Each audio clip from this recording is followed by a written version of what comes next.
Good evening, and I shall be reading from another pamphlet I produced many years ago. Stop the work capability tests before more people die.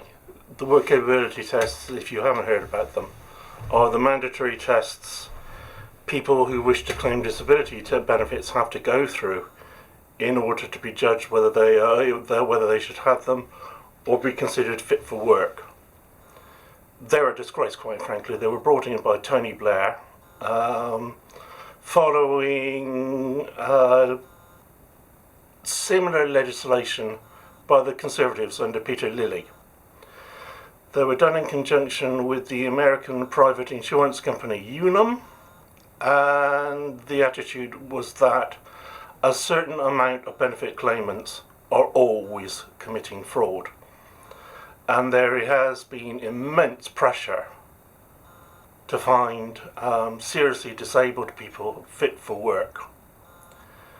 And the result has been that many seriously ill people have been thrown off benefits that they need to survive. There have been deaths. There have also been cases where terminally ill patients have been found fit for work, even though they obviously weren't. There have been stupid and tactless questions by interviewing staff, like I think one job centre employee asked an amputee when he expected his limbs to grow back. Yeah, well, people aren't starfish. And it just carries on. It's a subject that is very dear to my heart. And so I wrote this some years ago. The scandal seems to have died down a bit, but I think it's still going on. And the way the government seems to have tried to solve this problem is by making appeals, the appeal system, more difficult. There are also problems with people who have serious mobility issues. Have been asked to attend interviews where they've been required to walk upstairs or walk several hundred yards to the assessment centre, which just seems unnecessarily cruel. I think it's part of the test itself.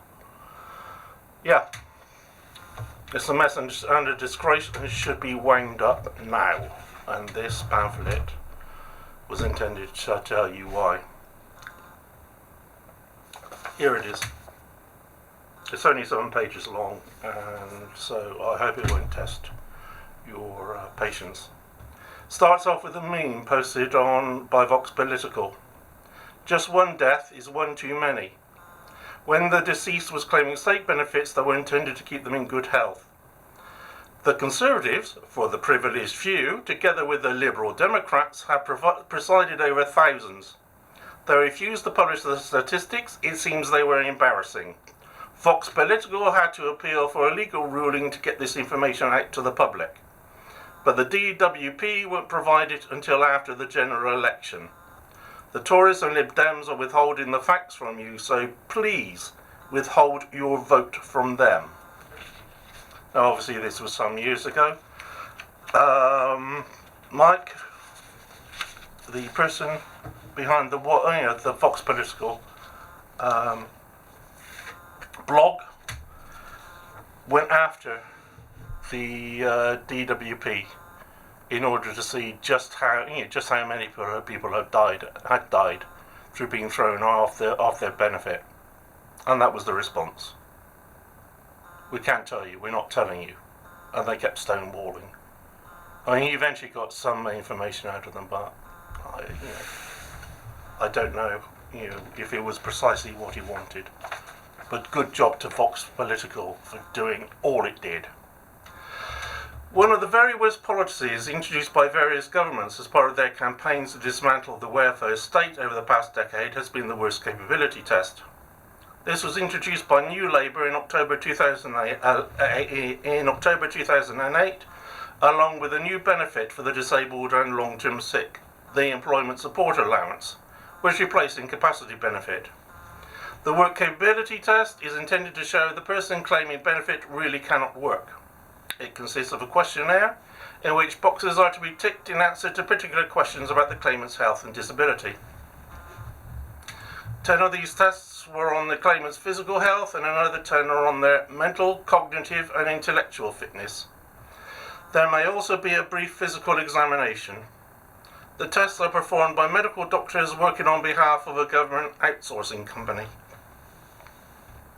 This was given to the French company Atos, but the company was forced to terminate this contract a year early in 2014 following public anger at the system's incompetence and maladministration.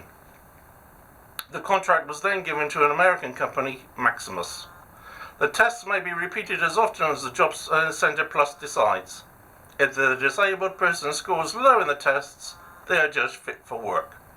They lose their ESA and are told to apply for job seekers allowance. The tests are based on a monograph, The Scientific and Conceptual Basis of Incapacity Benefit, by Gordon Waddell and Mansell Aylward, of 2005, and a succeeding work, Is Work Good for Your Health and Well-Being, by Gordon Waddell and Kim Burton. They were also, please excuse me, more problems with printing here, strongly influenced by a 2001 New Labour conference, in which Aylward was a contributor, Malingering and Illness Deception. These led in turn to the publication of a green paper in 2006, A New Deal for Welfare, Empowering People to Work, an independent assessment of the arguments for the proposed incapacity benefit reform. Both Waddell and Aylward were professors at the Unum Providence Centre for Psychosocial and Disability Research at Cardiff University, which was funded by the American insurance giant from 2004 to 9. The work capability test uses a form of biopsychosocial model of assessment, developed in America by Unum Provident. This model of assessment is considered to have been devised by George Engel in 1977.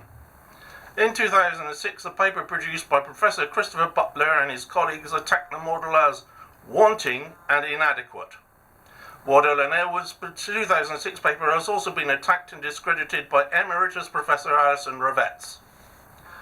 Unum and medical testing actually became part of the disability benefit system 12 years or so prior to the Waddell and Aylward's paper in 1993, when the then Conservative Health Secretary, Peter Lilly, introduced tougher testing designed to evaluate whether claimants were totally incapable of work. They had previously been awarded benefit if they were unable to do their job.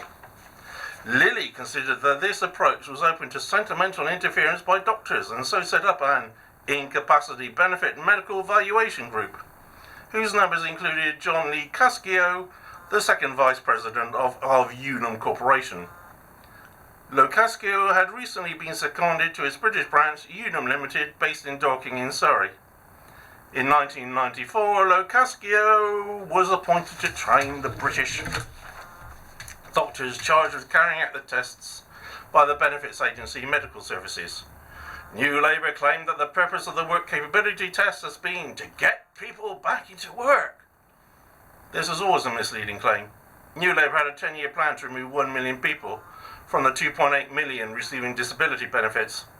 Their Secretary of State for Health declared, "We know that being in work can be good for your well-being," echoing the title of the paper by Waddell and Burton. Years before that, Lilly introduced the tests with the aim of cutting $2 billion from the benefits bill. And Unum itself regarded the benefit cuts as a great commercial opportunity. In their report in 1994, Chairman Ward E. Graffam was enthusiastic about exciting developments in Britain, saying the impending changes to the state ill health benefit system heralded in November 1993 budget will create unique sales opportunities across the entire disability market, and we will be launching a concerted effort to harness the potential in these. Get the connection? Unum tells the government to cut down on welfare benefits. Unum then said, "Oh, this will create a market for us." Atos immediately decided that 3/4 of those in receipt of benefit were fit for work. Between the introduction of the test in October 2008 and February 2012, the Department for Work and Pensions made over 1.36 million decisions on whether to award ESA. Following the administration of the tests on claimants, it declared 794,000 sick and disabled people fit for work. From the very beginning, the tests were criticised as being vastly inaccurate and the treatment of claimants under it as cruel and degrading. We are Spartacus, a network of disability researchers and campaigners, denounced the way claimants were wrongly assessed, humiliated and badly treated. In response to repeated requests by disability campaigners, the DWP finally released the figures for the number of people dying over 11 months in 2011 while in receipt of ESA. 10,600 people in total had died. Of these, 1,300 had died after being taken off benefit following the decision that they were fit to work. Some of the people who have died committed suicide in despair at having their income terminated.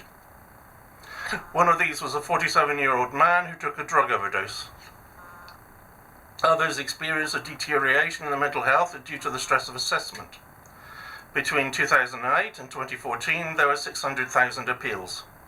This constitutes a third of all assessments, and in 2012 to 13, there were 465,000 appeals with a success rate of 39%.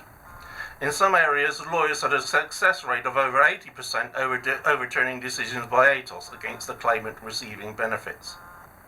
60% of those who had successfully appealed had scored 0. That is, ATOS had declared them entirely fit for work. In 2013, however, the Conservative government took the decision to end legal aid for claims for welfare payments, which meant that fewer people would be able to afford to take the government to court. In America, Unum Provident was fined $31.7 million in a class action lawsuit in California in 2003 for running disability denial factories. 2 years later, in 2005, John Garamendi, the California Department Insurance Commissioner, fined the company $15 million, declaring Unum Provident is an outlaw company. It is a company that has operated in illegal fashion for years. The insurance commissioners of 48 American states had made a settlement with the company by 2006 that required it to review 200,000 claims and pay a $15 million fine. In 2008, the American Association of Justice declared that the company was the second most discredited insurance provider in America.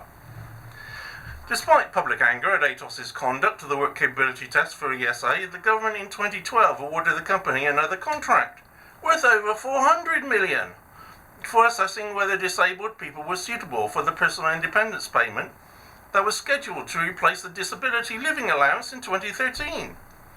The disability living allowance provided the handicapped with up to £130 per week to help them look after themselves. This was mostly awarded to help people cook, wash and assist those with mobility problems. In the 3 years from April 2013 to 2016, this is to be phased out and replaced with PIP, which has now come in, which is designed to get people back into work. The government was determined to cut spending on the PIP by 20% during these 3 years. After the number claiming DLA, Disability Living Allowance, rose by 30% to 3.2 million people between 2002 and 2011. This was expected to throw 500,000 people off disability benefit. As with their administration of the ESA fitness to work tests, ATOS has proved to be less than efficient in its administration of the PIP. Those applying for the benefit may have to wait months before being notified that they are entitled.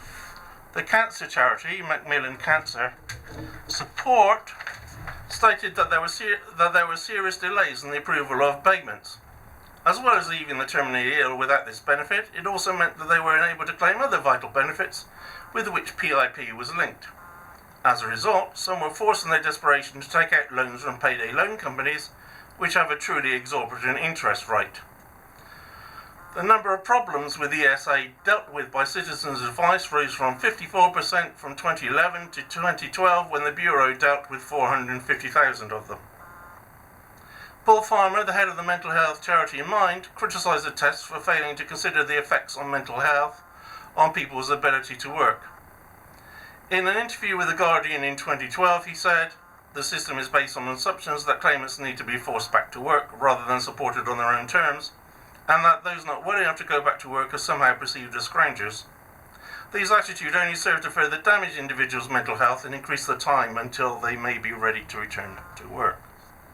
Richard Hawkes, the chief executive of Scope, another disability charity, stated that the test should be more than an exercise in getting people off benefits.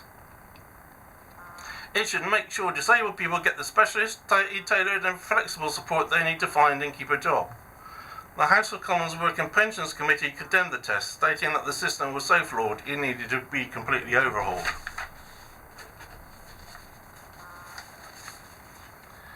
Guy Standing, in his Precariat Charter, states that governments have been able to cut benefits for the disabled far more than for other groups because they are a minority, and so there is likely to be fewer objections to their treatment and lost votes.